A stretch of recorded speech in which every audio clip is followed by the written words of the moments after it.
I paid for a luxury family cruise, then they tried to kick off my kids for vibes, so I waved from the deck. My brother said there was no room for my kids and my family posed in matching shirts before trying to lock us out. But the cabins?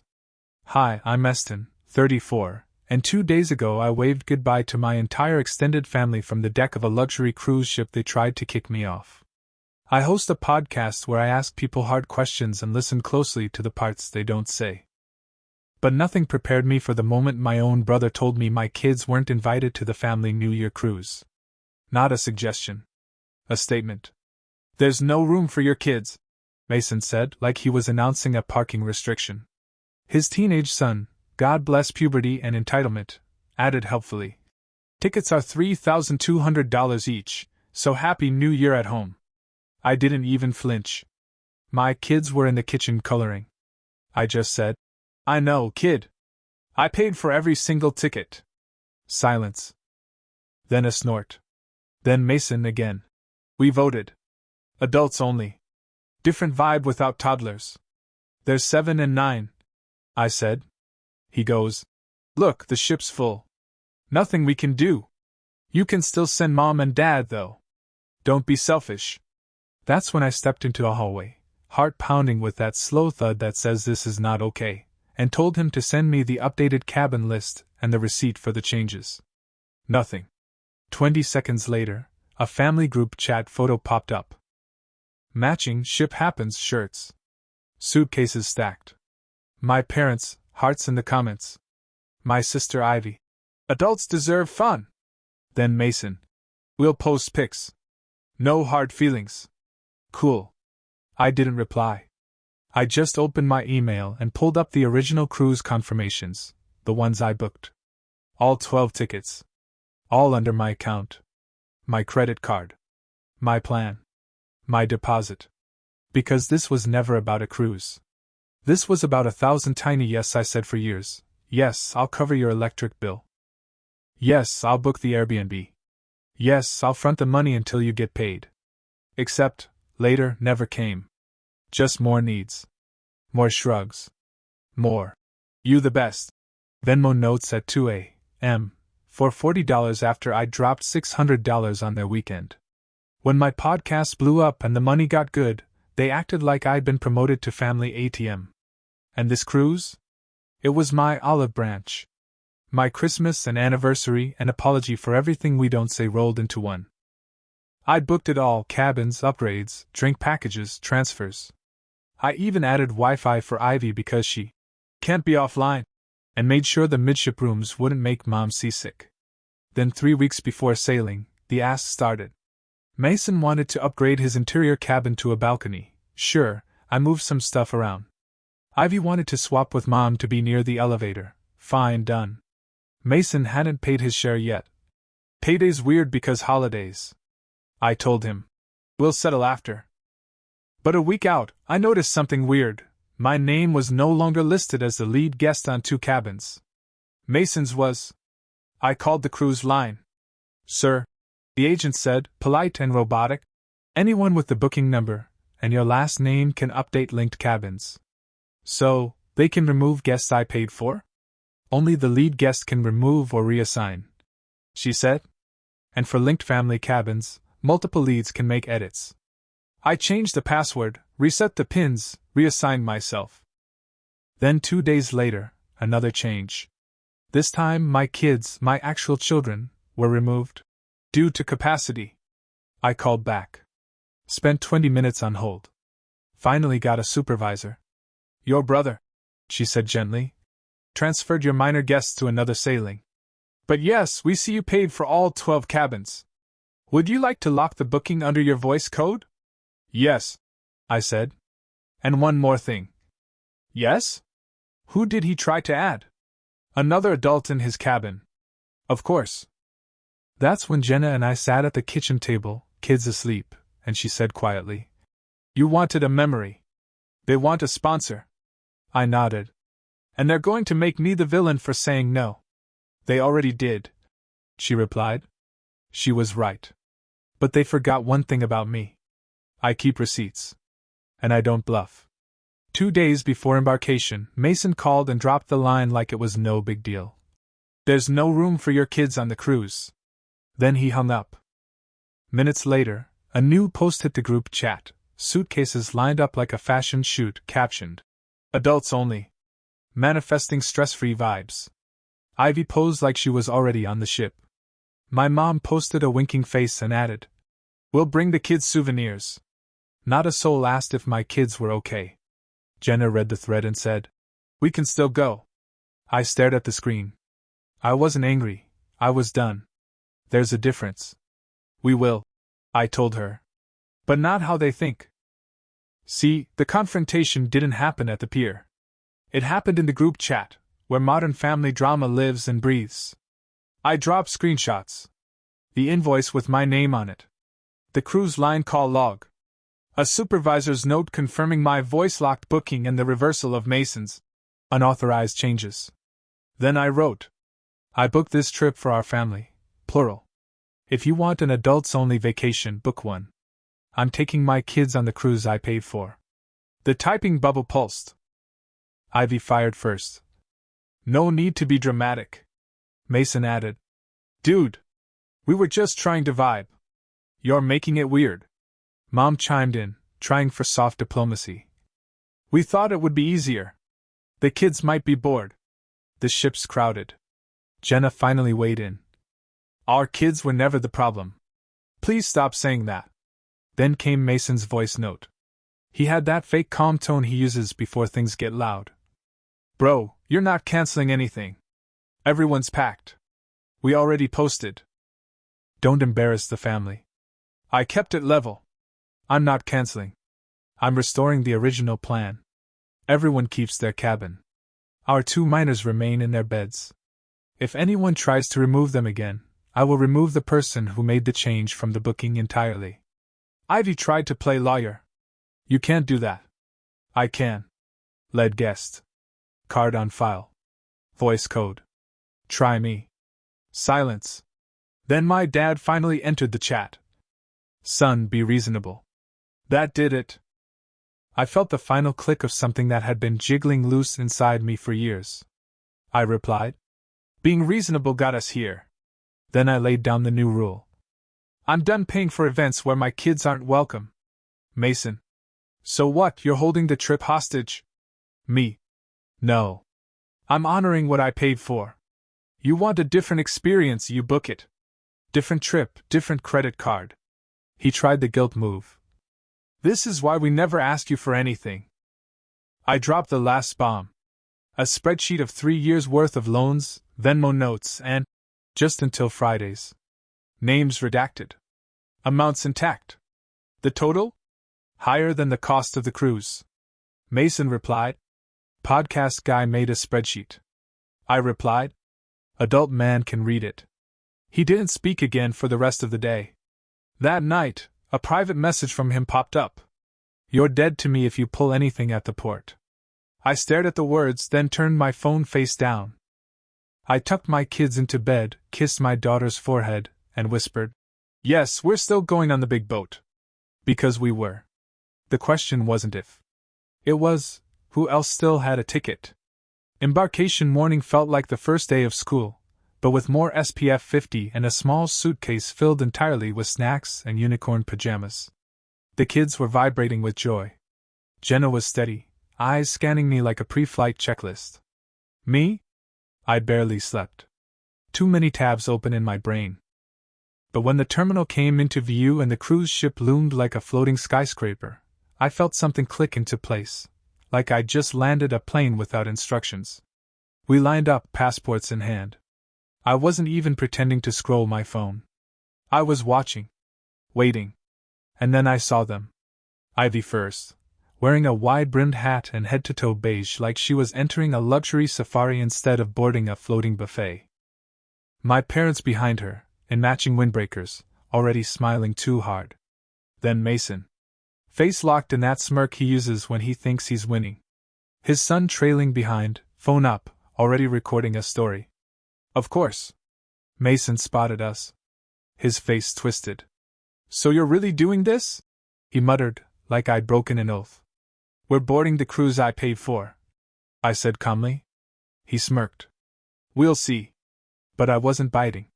I handed over our documents. The agent smiled at my daughter's glitter brush and my son's pirate hat, scanned our boarding passes, and waved us toward the escalator. Behind us, I heard the commotion start. A new voice. Sir, I'm not seeing a completed check-in for this guest. Mason's voice, already loud. That's impossible. We did it yesterday. Agent again. Not with this configuration, you didn't. You can't have 3 adults in one cabin unless. I didn't turn around. Jenna's hand found mine. The kids bounced ahead, whispering about pools and pancakes. At the final scanner, a supervisor stepped forward. Mr. Cole? She asked. Yes? She smiled. We spoke on the phone. Come this way. Your rooms are ready. We've flagged the booking. No changes allowed without your voice code. I exhaled for the first time in 2 weeks. Thank you, I said. And I meant it. We boarded. The air smelled like new carpet and industrial lemon. My kids ran ahead. Jenna wrapped her arm through mine. And just like that, we were on the ship.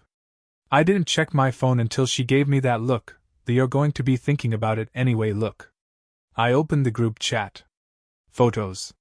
Mason and Ivy had started posting early, probably assuming we'd back down. My parents on a bench. Ivy with a latte. Mason captioned a selfie outside the terminal. Family traditions missing a few, but we'll survive. Then came the confusion. Ivy. We're in some other line now? Mom.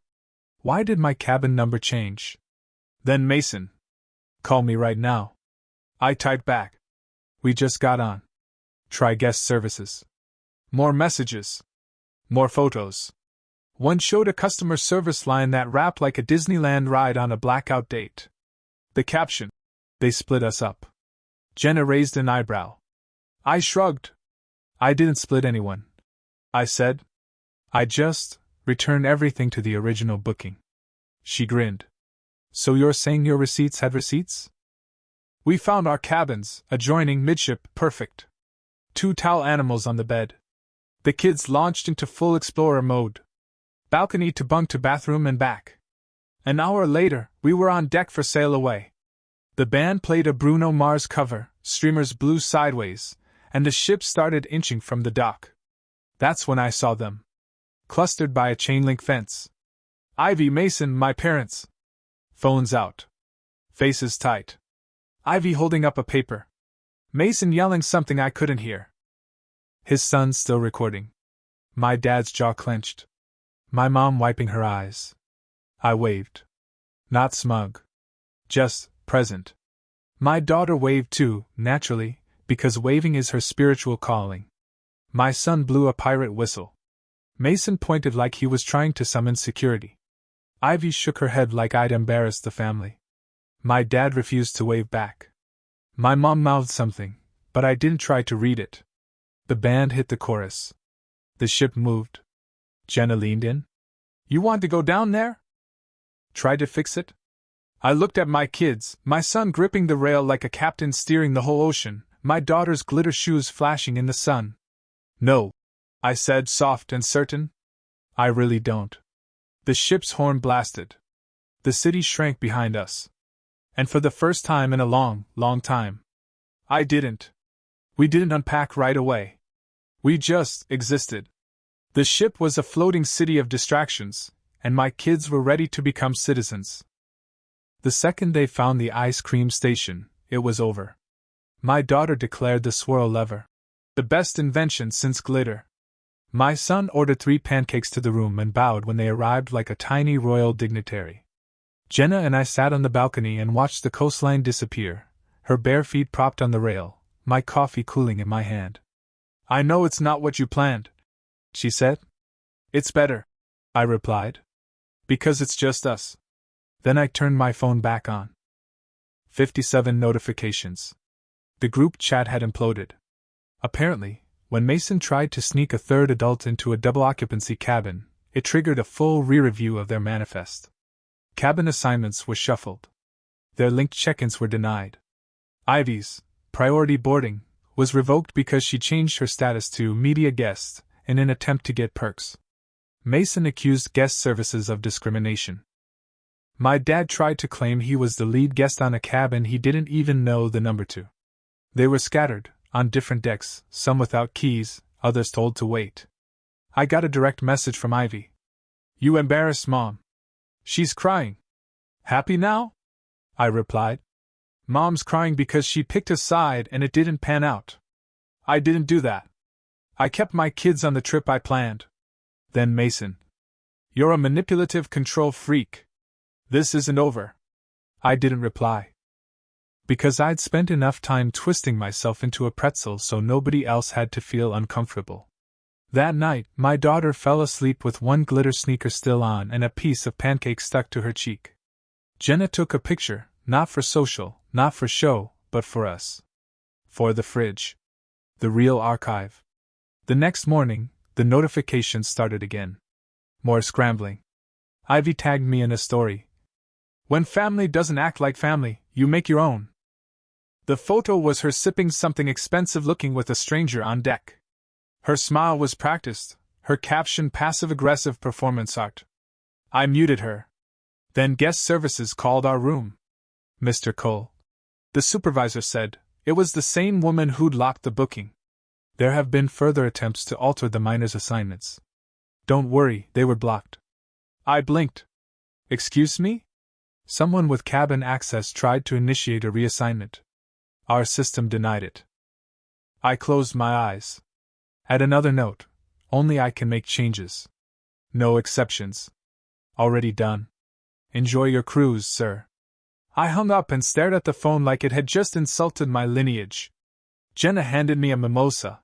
"Whatever it was, you're allowed to not deal with it right now." I smiled. "I'm not dealing. I'm documenting." We took the kids to the cupcake decorating class, then watched them paint sugar dolphins onto frosted ocean scenes. I think it was supposed to be a dessert. It looked like a crime scene. But it was theirs. Later, Jenna and I sat on the upper deck during the dive show. Performers launched themselves off platforms into a pool the size of our living room while the sea moved like a sleeping animal beneath everything. "You're quiet," she said. "I'm thinking about after," I admitted. She nodded. "Let's talk about after." So we did. We made the list we should have made years ago. Boundaries. What we would fund, what we wouldn't. Who gets our time. What we'll do next holiday season. How many more times someone can call our kids a burden before we block them. Jenna said. "The number is 0. 0. I agreed. That night, my son slept in the top bunk with both arms flung out like a starfish. My daughter whispered that this was her best vacation ever, and fell asleep mid-sentence. We didn't have matching shirts. We didn't have group photos. We didn't have them. We had quiet. We had each other. And for the first time in a long time, that felt like enough. By New Year's Eve, the ship was humming with glitter and champagne and strangers who felt like extras in someone else's dream. People wore paper hats and clutched plastic flutes of bubbly. The band on deck played crowd pleasers with just enough energy to hide the fact that they were on hour 6 of Uptown Funk. My kids danced barefoot on the fake grass like it was their wedding. And for once, I wasn't watching the time. I was watching them. My daughter had made friends with a girl from Montreal and was teaching her how to say, "awesome," with a pirate accent. My son, determined as ever, was trying to convince the bartender to make him a fancy apple juice. He ended up with a tiny umbrella and pride he could barely carry. Jenna stood beside me in a simple navy dress, hair wind-tangled, eyes soft. She leaned into my shoulder and said, "Still want to check your phone?" I didn't. But I did. 31 unread messages. The group chat was doing its best to spin gold from chaos. Ivy posted a reel of herself on the upper deck, alone, with the caption, "Solo reset? Needed this." Mason posted a photo of his feet at the edge of the pool with a passive-aggressive location tag. "Family cruise minus the family." My mom wrote something that looked like a forwarded email. "Just sad how some people turn vacations into power moves." My dad sent nothing, which is his way of agreeing with whoever's loudest. I looked at those messages, then at the scene in front of me. Jenna sipping her mocktail. Our daughter laughing so hard she almost dropped her paper crown. Our son with his plastic flute raised like a toast. We weren't missing anything. They were. The countdown began. 10. 9. 8. I crouched between the kids. Hey. This year, I'm only making one resolution. What is it? My son asked, eyes wide. I looked at Jenna, then back at them. To protect this. 3. 2. 1. Fireworks exploded over the ocean like Technicolor thunder. The ship horn blasted. People screamed and kissed and clapped and danced. I just held my family close. That night, after the chaos calmed and the glitter settled and the kids passed out like happy drunks with sugar hangovers, I sat alone on the balcony. I opened my phone one last time and wrote a message, not to the group, but individually, one by one. To Ivy, to Mason, to my parents. I won't pay for anything that excludes my children ever again. If you want a relationship with us, it comes with respect. No more subtle digs. No more backroom plans. My kids are not optional. They're not luggage. They are the point. You're welcome in our lives if you can act like it. Otherwise, we're good. We're not waiting anymore. Then I archived the chat. I didn't block them. Didn't start a war. I just stopped participating in one. Back home, I printed a photo from the cruise. It wasn't curated. No matching shirts. Just me, Jenna, and the kids, wind in our hair, my son holding his juice like a king, my daughter's glitter shoes kicked up mid-laugh. On the back I wrote, "We choose us." Because we did. And we will. Every time.